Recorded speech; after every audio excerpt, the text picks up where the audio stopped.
A longtime friend of mine, and I met him before the Illinois Father Initiative began back in February of 1997. He was then Chief of Staff to Paul Vallis, and he had started an organization called the Black Star Project well before I had met him.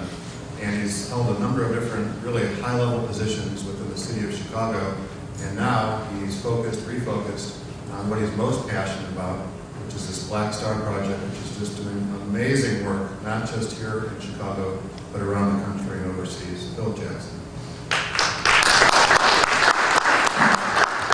Thank you, David. In fact, David is greatly responsible for me being here. I was Chief for Education for Mayor Daley for the City of Chicago. And I had lunch with David, and David said, "Do you think this job is going to last?" And I said, "Well, David," he said, "Philip, you got to get out there. You got to get out there and start working with people, doing something." So I went right into Mayor Daley. I said, "Mayor Daley, I'd like to resign." David Hirsch told me that I need to start working. He said, "David, who?" but thank you, David. He did encourage me. I am here. These are the things we do with Black Star. Number one, we do a Fathers Club. Every month we have 2 or 3 events where we have fathers take their children to baseball games, to basketball games, to zoos, to circuses. Sometimes we have 300-400 fathers and their children at these great venues all over our great city. That's our Fathers Club. We also have a daddy-daughter dance. If you can imagine a 6'4", 250-pound guy dancing with his 4-year-old daughter, it brings a tear to your eye. We have that every year on Valentine's Day, a daddy-daughter dance. We also do something very special. It's called Take a Young Black Man to Worship, where we have fathers take their sons to church. They take them to the mosque. They take them to the synagogue, to the temple.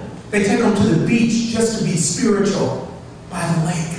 We don't care where they take them. We just want older men to teach younger men how to be spiritual. And finally, we do something that I hope all of you have heard about. That is the Million Father March.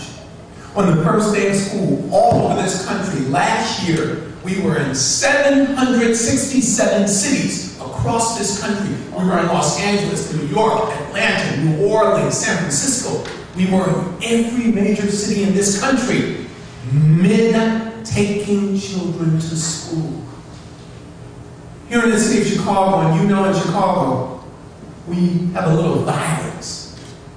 And the first day of school used to be the most chaotic day of the school year before we started. That's when gangs would come to school and they would settle their summer rivalries. That's when bullying would be at its highest. But now, because in Chicago on the first day of school, fathers are at the schools. It has become the calmest day, the best day of the school year. And so we're very happy to support Team Dad on this new initiative. We know the importance of fathers. When fathers are in the lives of children, all the positives go up. And when they're out of the lives of their children, all the negatives go up. So thank you, David. Thank you again for this opportunity. Well, thanks for those inspirational words and the great work that you're doing in the community. Next up, I'd like to introduce you to a fellow that I met really just this past year. Kevin did make reference to this, but one of the things we're most proud of with the Illinois Fatherhood Initiative is something that we started about 10 years ago. Some of you remember Coach Birdsong, Ricky Birdsong, was killed in July of 1999, walking down the street in his hometown with 2 of his 3 kids in broad daylight by this white supremacist, Michael Smith. And I think I was moved just as much as the next person by that act of hatred because Ricky happened to be a black person. And we reached out to his widow, Cheryl Lynn. I wrote her a nice note that led to a conversation which morphed into what's known today as the IFI Ricky Birdsong Awards, now in their 10th year. We recognize individuals who are not only good dads to their own kids, but make a difference in the life of youth in the community. And then the third aspect of the criteria for the award is they have a demonstrated spiritual dimension to the life. And this year, I'm very proud to not announce, because it was announced this past fall, but Desmond Clark was the IFI Ricky Birdsong awardee. And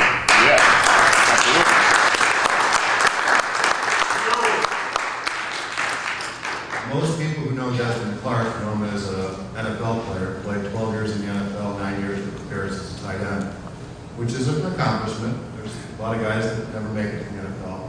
When I see Desmond Clark, what I see is a man who's a high character father and somebody who's serious about making a difference in the life of youth in the community, and more specifically with his 88 Ways Youth Organization. Desmond Clark.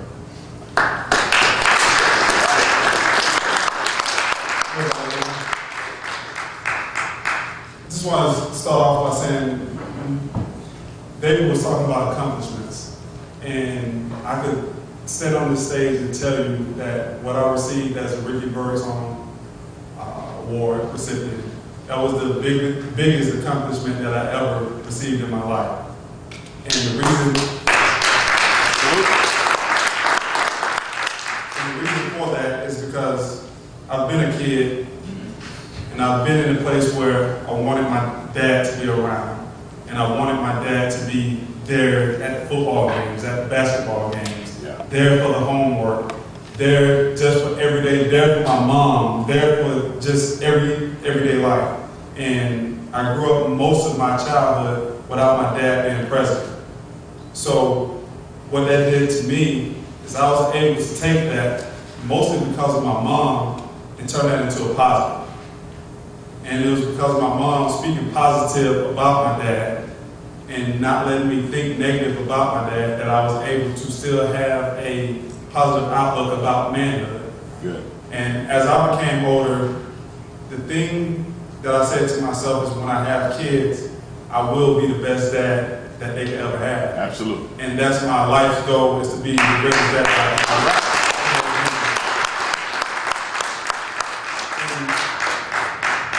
That was the inspiration behind 88 Ways. And 88 Ways is basically a shell of an organization that encapsulates Talks Mentoring. And Talks Mentoring is the mentoring program that I use for 88 Ways. Talks is the acronym for Transferring a Little Knowledge Systematically. And that's what we go into the schools and do. We take professional men and women just like yourself, and they go into the school system for 1 hour every week using the Talks Mentoring curriculum. And we mentor these kids on social skills, on leadership skills, and help build their literacy. And like I say, it was started because I found out that not only do some kids grow up without dads and some kids grow up without moms or in a single parent family, some kids grow up without anyone that's in their life consistently that's a positive figure. So this mentoring is about having that one person in a kid's life that can be that consistent, positive role model. Because studies show that if a kid has one consistent, positive person in their life, they're 80% more likely to succeed. And if I could use my celebrity as a football player to help get that accomplished, then I said, why not? And that was the motivation behind 88 Ways, and that's why I go out and I talk to people about becoming a mentor, because I think it's important that we all step up as a community and go and just, it's not a lot of time, it's not a lot of effort, 1 hour a week, mentor 3 kids. And we'll make, an outstanding difference in the lives of kids and our communities just by doing that. So I applaud what David and the Fatherhood Initiative is doing. That's why whenever you call me, I'm always available for you, because I think it's very important, not only men, but also women be a part of their kids' life. So I applaud, and I see some parents that I applaud the parents. Mr. Schumacher, visiting with your sons there. But I applaud all the parents who make it the #1 priority to be in your kids' life, because I know you know how much that means, but I just want to thank you for that. And I'll turn it back over to David. Thanks for sharing your thoughts. So some of you noticed this website that's sort of scrolling around. We can't see it very well from here, but I've looked at it long enough. I think I've memorized what's on the home page. So Team Dad, what is this? It's a social business venture. What is a social business venture? It's sort of a combination of a for-profit business and a not-for-profit business. It's known as a company with a double bottom line. So the primary objective is to have a social impact. Our mission is simply to inspire and equip men to be great dads. We hope to do that by turning the hearts of fathers to their children one dad at a time. And there are a number of tools or resources that we've developed to do this. And if you were to look at the website, there's a resources tab, and in it there are a number of resources. One of them is a self-assessment tool that men can take in the privacy and confidentiality of their own home and get some immediate feedback on their fathering and steps to improve. We've also created inventory 350 to almost 400 organizations like Illinois Fatherhood Initiative, state by state, 5 to 10 in some cases, many more per state, so that no matter where a guy is geographically, we're going to put him in contact with resources nearby, and we're very proud of doing this. It doesn't exist with any of the national organizations, and it's not the be-all, end-all, but it's a way to help bring resources together to inspire and equip men to be great dads. But I want to say that the catalyst for all this has come out of an experience that I've had, and I won't go into a lot of detail, but to say that I have a number of friends that have served in the military over the last decade or decades, and one of the things I came up to speed, not having grown up in a military family, is that most men have been exchanging coins, what are known as challenge coins, for almost 100 years. Right? If you want to learn about challenge coins, that's another button at the website. You can Wikipedia challenge coins. It's a rich history. But these coins have solidified the bond between servicemen. And I've been receiving a number of these. One I received when my friend Ryan Yanis, who served 28 years in the Army, retired. I went to his ceremony, and he gave these coins out that he had minted to commemorate his 28 years of service to our great country. And I'd also received a number of these coins from others, not as individuals, but organizations that are starting to make use of these coins. I'll just use a couple examples. The McCormick Foundation, when they celebrated their 50th anniversary, gave a commemorative coin out to those of us who have been involved with the McCormick Foundation. Last year in July, I had the benefit of attending a Congressional Medal of Honor event where we had 33 of the then 78 living Congressional Medal of Honor recipients in attendance at the dinner. And they gave a commemorative coin celebrating the 150-year anniversary of the Congressional Medal of Honor. And then most recently, a friend, Joe Ahern, one of our past honorary dads, a neighbor, who's taken a job in the not-for-profit community working for something called the 100 Club, created a commemorative coin. And that coin sat on my dressing table for probably 4, maybe 6 months. And if I touched it, it was only to move it out of the way to get whatever I was looking for. And then one day, first week of February, about 3 months ago, I had this idea that kids should be giving coins to their dads to commemorate their relationships. And as I started to share this idea with people, they said, "Oh, what a great idea, you should do something with that." We've all had great ideas. We're really busy, and it's hard to focus sometimes. But as I started talking to people and sharing the idea about a coin, it sort of took on life of its own. And we've gone through the design of the coin, we've gone through the packaging of the coin, we've gone through the production of the coin, and we have a small quantities that we've had produced and we've been sharing with people sort of in a soft opening, if you will. And what I'm very pleased to do today is to unveil publicly what this coin looks like.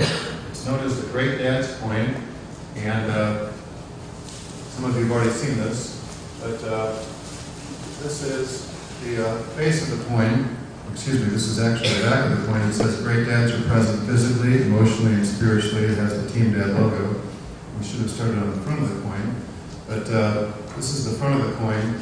It has the 4 words: commitment, love, patience, and honesty, which are 4 characteristics that every great dad possesses.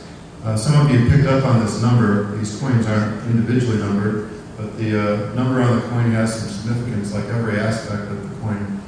247365. Anybody want to take a guess at what that is? Every day of the year.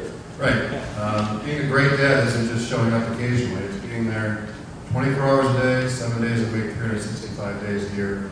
And then with the card, it explains each of the other elements of the coin: the infinity signs, being a great dad is forever, the circle with a rope around the end, is the fact that there's a never-ending commitment that fathers make to their children.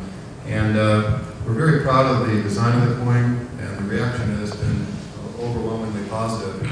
Scrolling on the website are a handful of testimonials that we've received in just the past month, and different situations as people describe. My vision originally was maybe 8 to 18-year-olds sharing these coins with their dads. Dads that still have this sort of first line responsibility for imparting their character and their wisdom to their children. And anecdotally, I've been getting feedback from different people. There was a guy that I met in Salt Lake City. I'd never met him before. We had a brief conversation. He said, "Where can I get some of these coins?" And I said, "Well, it's just an idea. We hope to come up with a website. If you give me your name, address, and phone number, I'll make an effort to follow up with you." And I said, out of curiosity, what would you do with a handful of these coins? This guy's 75, he has 6 amazing kids, and those kids have 18 kids themselves, or his 18 grandkids. He goes, "I want to get one of these coins for each one of my sons and my son-in-laws. They are, after all, raising the most important people on this planet, at least the most important people to him, his 18 grandkids." I would have never thought in 100 years